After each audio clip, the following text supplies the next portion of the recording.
આજે પંચમહાલ જિલ્લા કોંગ્રેસ સમિતિ દ્વારા આ કાર્યકર સંવાદ કાર્યક્રમમાં આગામી લોકસભાની ચૂંટણી લક્ષી તૈયારીની સમીક્ષા કરવામાં આવશે અને સાથે સાથે રાહુલજીના નેતૃત્વમાં ભારત જોડો ન્યાય યાત્રા 7 તારીખથી 10 તારીખ સુધી ગુજરાતમાં આવી રહી છે। આપણે સૌ જાણીએ છીએ કે નફરત છોડો ભારત જોડોના નારા સાથે કન્યાકુમારી થી કાશ્મીર સુધીની 4000 કિલોમીટરની ઐતિહાસિક પદયાત્રા યોજાઈ આખા દેશને જોડવાનું કામ કર્યું અને આજે જ્યારે ભારતીય જનતા પાર્ટીના શાસનમાં ને ગુજરાતમાં તો ડબલ એન્જિનની સરકાર કહેવાય। એમાં ખેડૂતો હેરાન પરેશાન છે, યુવાઓ બેરોજગાર છે, નશાના કારણે ગુજરાત ઉડતા ગુજરાત બનવા તરફ આગળ વધી રહ્યું છે, મોંઘું શિક્ષણ લીધા પછી નોકરીઓ નથી મળતી, ખેડૂતોની આર્થિક સ્થિતિ પાયમાલ થઈ છે, ખેડૂતોની આવક બમણી કરવાના વચનો તો આપ્યા હતા પણ 2022 ને 24 પર આજે પહોંચ્યા પણ ખેડૂતોની કોઈ સ્થિતિમાં સુધાર થયો નથી। મહિલાઓ પર અત્યાચારના બનાવો વધી રહ્યા છે, એસસી એસટી ઓબીસી માઇનોરિટી સમાજ હોય એને બજેટની ફાળવણીમાં અન્યાય થઈ રહ્યો છે, એના પર એટ્રોસિટીઝના બનાવો વધી રહ્યા છે। ચારે તરફ બધા લોકો અન્યાયનો સામનો કરી રહ્યા છે, અન્યાયનો ભોગ બની રહ્યા છે। ત્યારે એવા સંજોગોમાં નફરત છોડો ભારત જોડોની સાથે સાથે દરેકને ન્યાય મળે અને ન્યાય નહીં મળે ત્યાં સુધી કોંગ્રેસનો સંઘર્ષ જારી રહેશે। સંકલ્પ સાથે રાહુલજીએ મણિપુરથી મહારાષ્ટ્ર મુંબઈ સુધીની ભારત જોડો ન્યાય યાત્રાની શરૂઆત કરી છે અને જ્યારે 7 તારીખે 7 માર્ચે આ ન્યાય યાત્રા દાહોદથી ગુજરાતમાં પ્રવેશ કરી રહી છે ત્યારે પંચમહાલમાં ગોધરા, કાલોલ, વેજલપુર અને હાલોલ થઈ જાંબુઘોડાથી છોટાઉદેપુર જિલ્લામાં જવાની છે। એટલે યાત્રાને આવકારવા માટે, એમાં જોડાવા માટે ખૂબ કાર્યકરોમાં ઉત્સાહ છે। જ્યાં જ્યાં અન્યાય થઈ રહ્યો છે, જ્યાં જ્યાં અત્યાચાર થઈ રહ્યો છે એ તમામ લોકોને વાચા આપવાનું કામ આ ભારત જોડો ન્યાય યાત્રાના માધ્યમથી અમે સૌ સાથે મળીને કરીશું।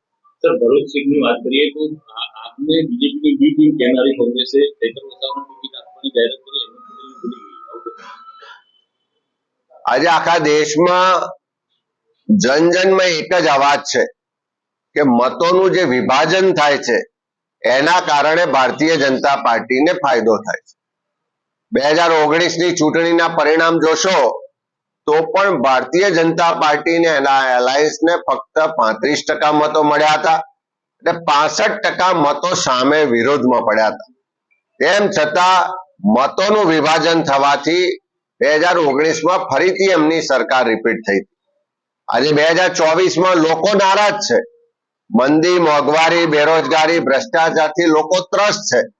સરકારના કોઈ પણ રીતે જે વાયદા વચનો આપ્યા હતા એ પૂરા નથી થયા। એવા સંજોગોમાં લોકો સરકાર બદલવા માંગે છે અને સરકાર બદલવા હોય તો સરકાર વિરોધી જે મત છે, જે લોકોની નારાજગી છે એ વહેંચાઈ ના જાય અને એ માટે ઇન્ડિયા એલાયન્સ, ઇન્ડિયા ગઠબંધન બનાવવામાં આવ્યું અને યાત્રા છે તેનો રૂપ કઈ થઈને આવવાનો છે? ચૈતર વસાવા માટે શું રાહુલ ગાંધી પ્રચાર કરશે? યાત્રામાં આ કોઈ રાજકીય એજન્ડા સાથેની યાત્રા નથી પણ પહેલા જેમ નફરત છોડો ભારત જોડો, પ્રેમ મોહબ્બતનો સંદેશો આપીને દેશના લોકોને જોડવા માટે યાત્રા કન્યાકુમારીથી કાશ્મીર સુધી નીકળી, એ જ રીતે આ ભારત જોડો ન્યાય યાત્રા છે। જ્યાં જ્યાં ખેડૂતોને અત્યાચાર થાય છે, અન્યાય થાય છે, અહીંયા કેવડિયા ખાતે આદિવાસી સમાજની જમીનો પચાવી લેવામાં આવી છે, ગુજરાતના યુવાનો રોજગાર માટે સંઘર્ષ કરી રહ્યા છે।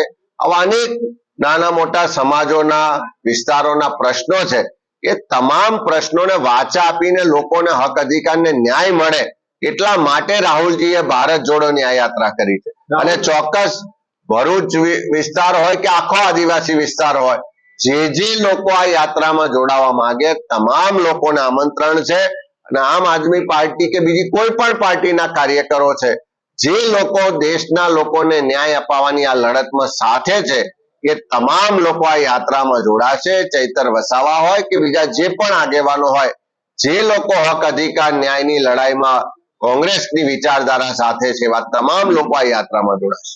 દાહોદ જિલ્લામાં નરેશ રાઠવા ઇલેક્શનની ટિકિટ માંગી રહ્યા છે, તો ત્યાં પણ કોંગ્રેસ ટિકિટ આપી દેશે આપને? કોંગ્રેસમાં ઘણા બધા લોકો ટિકિટ માંગતા હોય છે. પક્ષની ટિકિટ ઉમેદવાર પસંદગી કરવા માટેની આખી પ્રક્રિયા છે. કાર્યકરોના અભિપ્રાય લેવાય છે, પાર્ટીના સંગઠનના અભિપ્રાય લેવાય છે અને તમામના આધારે હાઈકમાન્ડ નિર્ણય લેતો હોય છે. એટલે ટિકિટ માંગવો દરેકનો અધિકાર છે, પણ એના અલગ અલગ જે પણ ક્રાઇટેરિયા છે એ મુજબ પક્ષ આગામી સમયમાં એનો નિર્ણય લેશે. પંચમહાલ જિલ્લામાં જે વર્ષોથી બની બેઠેલા નેતા છે તેને જ તમે રિપીટ કરશો કે કોઈ નવો ચહેરો લાવશો?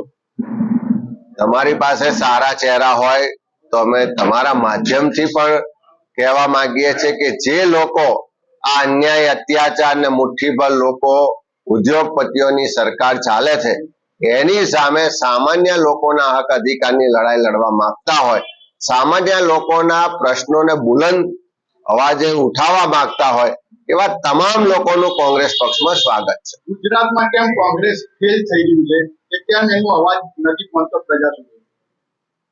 લોકશાહીમાં જાહેર જીવનમાં ઉતાર ચઢાવ આવતા હોય છે, હાર જીત પણ થતી હોય છે.